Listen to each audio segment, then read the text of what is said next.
Praise the Lord जीजो। अजीजो, उद्धार पाने के बाद हमें अत्यधिक धार्मिक शिक्षा से भर दिया गया और ये जरूरी भी है। हमें कई चीजें सिखाई गई हैं कि परमेश्वर सृष्टि करता है और हम उसकी सृष्टि हैं, कि हम परमेश्वर के हमें भय में रहना चाहिए, उसकी सेवा करनी चाहिए, उसे प्रसन्न रखना चाहिए।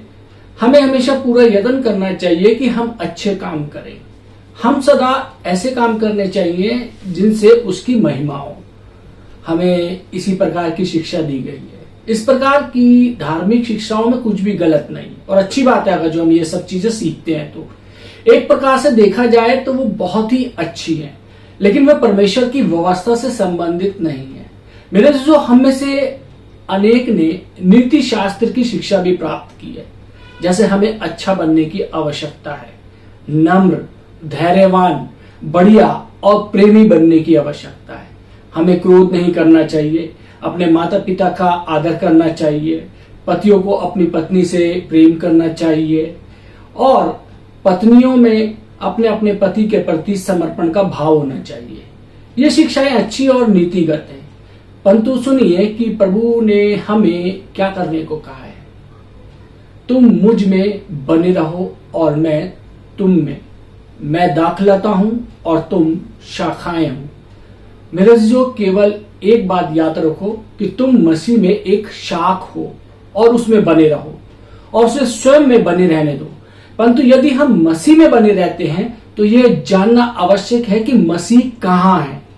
यदि हम किसी घर में रहने जा रहे हैं तो पहले ये जानना आवश्यक है कि वो घर कहाँ पर स्थित है, कौन से शहर में है। मेरे अजीजों, क्या हम केवल विचारों और भावनाओं के द्वारा ही मसीह में बने रह सकते हैं? स्वयं प्रभु और उसका अनुग्रह हमारी आत्मा में है। अतः मसीह में बने रहने के लिए हमें अपनी आत्मा को समझने की आवश्यकता है। जब हम आत्मा में मसीही बने रहते हैं तो उसके पास अवसर रहता है कि हमको ग्रहण करें और अधिकार जमाएं। तब वे आकर हमें अपने आप से भरेगा और हम में अपना अधिकार जमाएगा। उसकी तमाम आशीषें हम पर आत्मा के द्वारा आएंगी और उसकी महिमा करने के लिए फल उत्पन्न करेंगे, अर्थात फल लाएंगे। मेरा जो ये कोई धार्मिक या नीति शास्त्र की शिक्षा नहीं है, ये तो मसीह में जीवन है। परमेश्वर का अनंत काल का उद्देश्य यह है कि स्वयं को हम में प्रदान करें, हमें एक भाग के रूप में, हमारे जीवन के रूप में और हमारे लिए प्रत्येक चीज के रूप में। आइए अब से लेकर हमेशा तक हम उसमें इस प्रकार जिए और आनंद करें कि वो हमारा सब कुछ है। इसकी कुंजी कहाँ है? अर्थात निशान वो हमारी आत्मा में है। ऐसा अद्भुत, सब सम्मिलित, असीमित परमेश्वर ने स्वयं को इतना सीमित कर दिया कि हमारे अंदर निवास कर सके। हम कितने छोटे और सीमित हैं, फिर भी परमेश्वर हमारे भीतर है, हमारी आत्मा में रहता है। यह किसी को धार्मिक या नीतिगत शिक्षा देने का विषय नहीं है। ये वो एक त्रिएक परमेश्वर है जो हमारी आत्मा में हमारे लिए सब कुछ है। इसलिए हमें अपनी आत्मा को समझना और सीखना चाहिए और हर समय अपने आपे का इनकार करना चाहिए और सदा अपनी आत्मा की ओर फिरना चाहिए और उसे अपने अंदर रहने का अवसर देना चाहिए। तब फल ज्यादा कार्य करेगा, हमारे आंतरिक जीवन के रूप में प्रकट होगा जो हमारी आत्मा में स्वयं मसीह है। मेरे अजीजों, हमारे लिए मसीह जीवन का धार्मिक स्वरूप यह है कि हम प्रातः काल जल्दी उठकर प्रार्थना करें।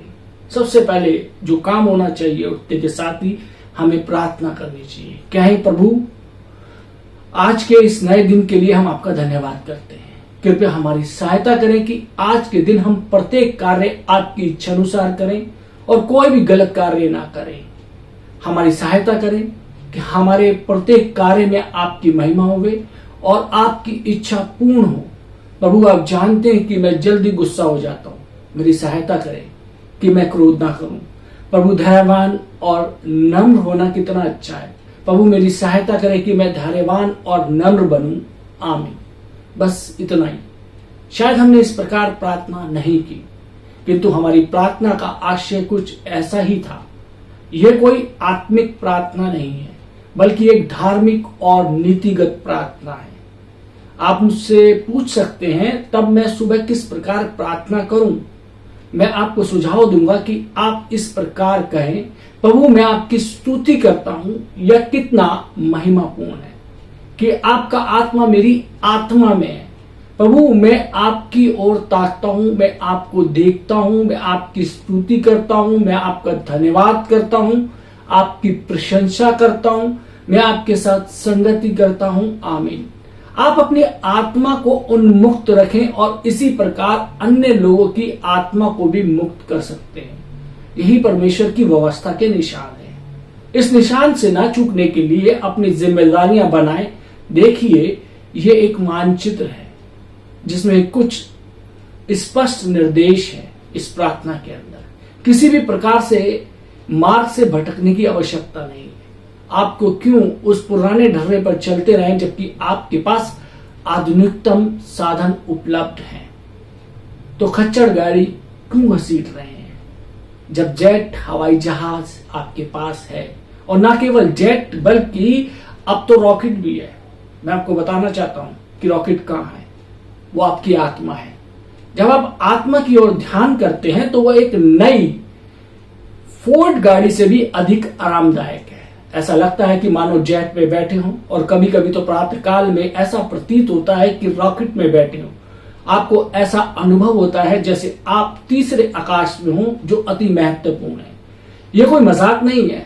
ये एक सच्चे मसीह को इस प्रकार के अनुभवों से गुजरना आवश्यक है जब एक कठिन परिस्थितियों से गुजरते हैं और वह आपकी सहन शक्ति से परे हो जाता है, तो आप अपनी आत्मा की ओर मुड़े और यीशु की ओर ताके, तो आप उस कठिन परिस्थितियों से ऊपर उठ जाएंगे, श्रेष्ठ और विजयी बन जाएंगे।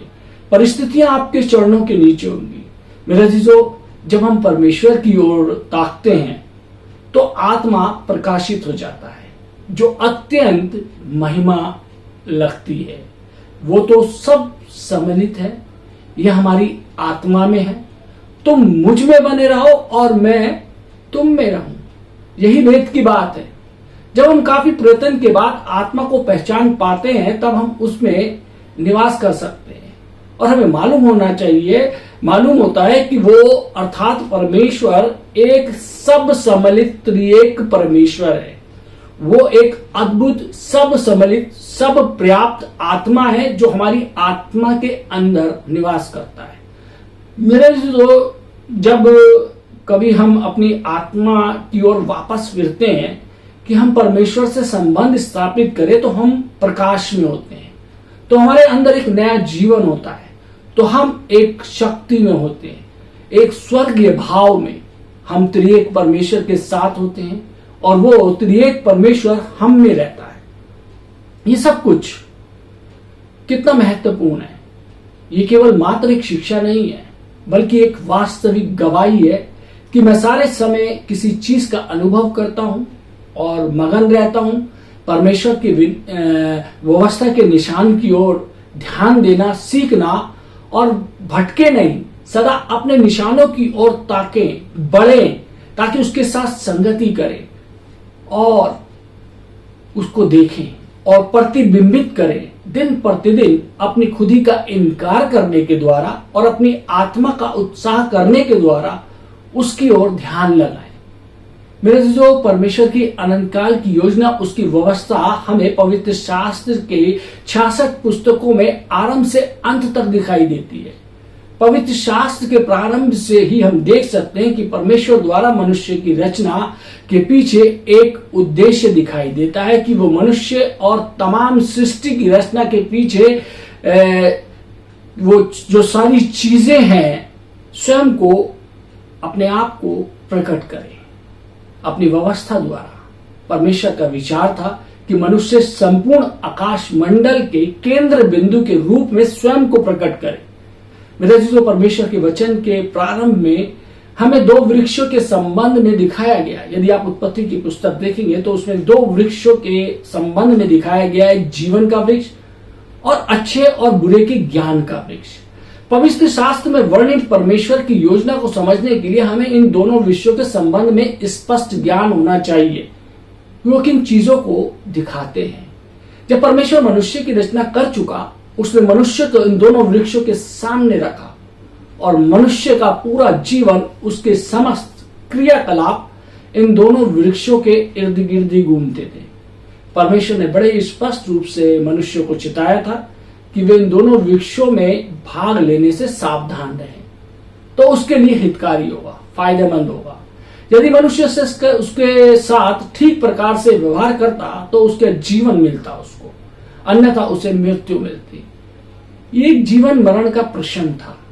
मृत्यु अपनी रचना किए जाने के पश्चात कैसे जीवन व्यतीत करेगा मनुष्य, उसके क्या क्रियाकलाप होंगे, इस बात पर निर्भर करता था कि उसका व्यवहार इन वृक्षों के साथ कैसा था।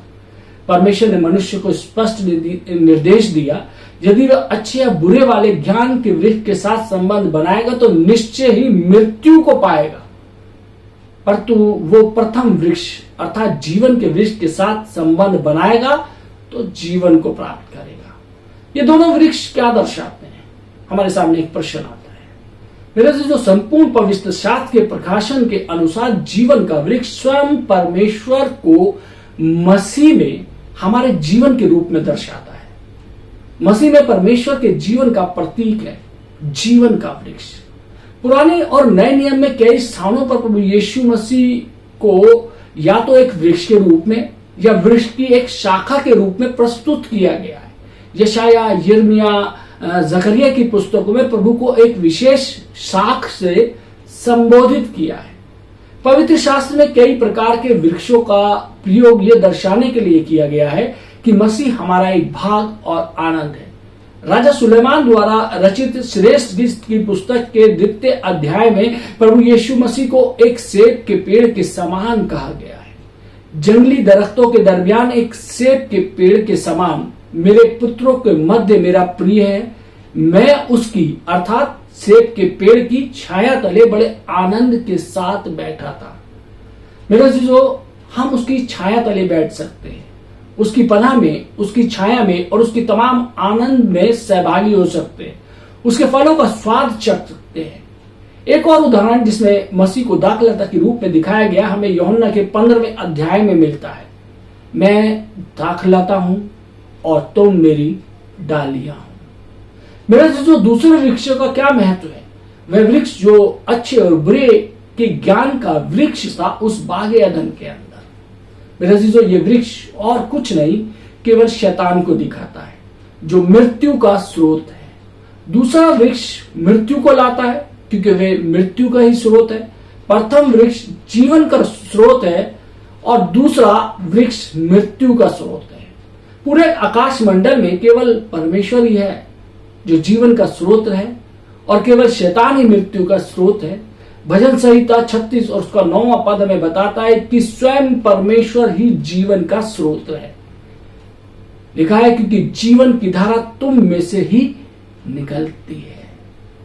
और वो पद जो बताता है कि शैतान मृत्यु का द्वार है, इब्रानियों 2 बाब और उसकी 14वीं आयत में पाया जाता है। लिखा है कि उसे जिसे मृत्यु पर शक्ति मिली थी, मृत्यु की शक्ति शैतान के हाथ में है। इस प्रकार अनादिकाल से ये दोनों वृक्ष 2 स्रोतों का प्रतिनिधित्व करते हैं, एक जीवन का स्रोत और दूसरा मृत्यु का स्रोत। मेरा जो प्रारंभ के 3 जिसे कह सकते हैं कि पक्ष थे, 3 चीजें थी उत्पत्ति की पुस्तक के अंदर, परमेश्वर, मनुष्य और शैतान।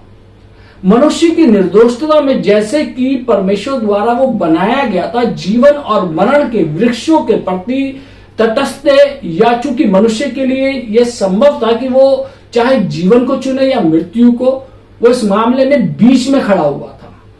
परंतु परमेश्वर जीवनदायक था जबकि शैतान मृत्युदायक था। मनुष्य की रचना इस प्रकार से की गई थी कि वह परमेश्वर और शैतान के बीच में था। बीच में खड़े मनुष्य के प्रति परमेश्वर का यह विचार था कि वे परमेश्वर को अपने अंदर स्वयं में ले। कौन? इंसान, वो आदम। कि परमेश्वर और मनुष्य, मनुष्य और परमेश्वर आपस में मिश्रित होकर एक हो जाए। मेरे जो मनुष्य परमेश्वर को अपने जीवन के रूप में ले लेगा और उसे अपने सर्वसर्वा के रूप में प्रकट करेगा और उत्पन्न मनुष्य आकाश मंडल के केंद्र के रूप में परमेश्वर को संपूर्ण रूप से प्रकट करने के उद्देश्य को पूर्ण करेगा। यद्यपि एक और संभावना थी कि मनुष्य दूसरे वृक्ष के प्रति झुकेगा जो मृत्यु का स्रोत है। परिणाम स्वरूप मनुष्य द्वितीय वृक्ष के साथ मिश्रित हो जाएगा।